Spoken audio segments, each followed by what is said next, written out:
All right, let me go to one more. Would Kmart be shocked if the Cowboys do get CeeDee Lamb's deal done before week 1? No, Greeny, I would not be shocked because the Cowboys have to do something at some point with somebody, right? Like at this point, Dak, if I'm Dak, I'm not coming to the table. I'm good playing out my season and then taking myself to free agency. Michael Parsons, as we talked about, he seems a bit early. Right now, it seems like CD would be the priority based on the circumstances of all these contracts. So hopefully Dallas does something. Yeah, so for those of you who follow this thing by those numbers, Micah Parsons is in the same situation that Jamar Chase is in. They've each played 3 years of their rookie deals, which are 4-year plus a team option when you're in the first round.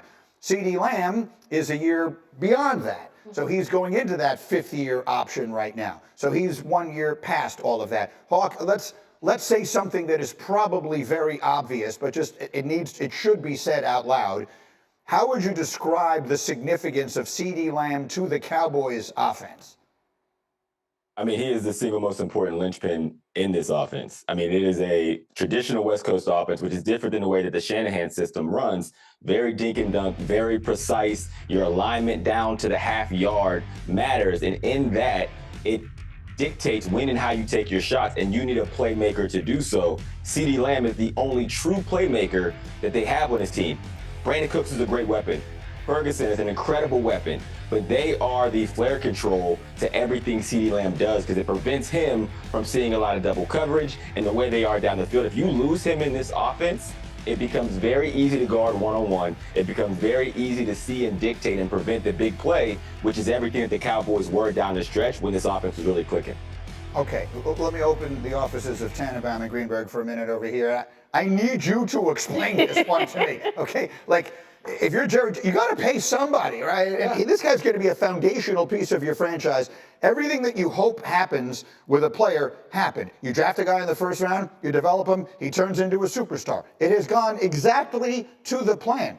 The next piece of that is you pay him to be one of the foundational pieces of your team. Why is this not happening? It makes no sense to me. And Green, take it a step further, of all the deals and the markets, this is the most well-defined. We saw all offseason from Devontae Smith, on and on and on. All these guys got paid. Amon-Ra St. Brown, and just went all the way up to Justin Jefferson. The Cowboys cost themselves tens of millions of dollars by waiting.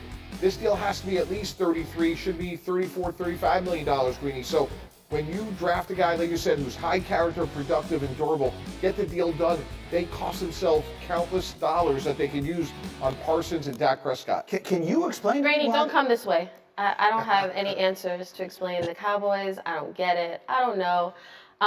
Because we have talked about how other organizations do not operate like this. When you know you have a franchise quarterback, when you say you believe in that quarterback, you jump ahead to make sure, hey, we're going to sign you early, actually. Right. We want to make sure that we have you. It's similar in Buffalo. Like, everybody said, oh, you shouldn't pay Josh Allen right now. And Brandon Beane went to sleep. He was the happiest man when that deal got done because he understood the market was just going to keep going up. Yeah, Kmart, to that point, like Devontae Smith signed an extension earlier this offseason at $25 million a year. I mean, that's like ancient history, but that's, Philadelphia got both him and A.J. Brown extended. It really puts Dallas at a competitive disadvantage. Yeah, Kevin Clark said it well when he was on here the other day. He said the Cowboys act like the market for top-level players is going to go down. It's not. It never is again. In fact, it's about to go like this because of all the new money that's coming into the league. So, look, I can't explain what's going on here, and frankly, I'm not sure they can either. Okay.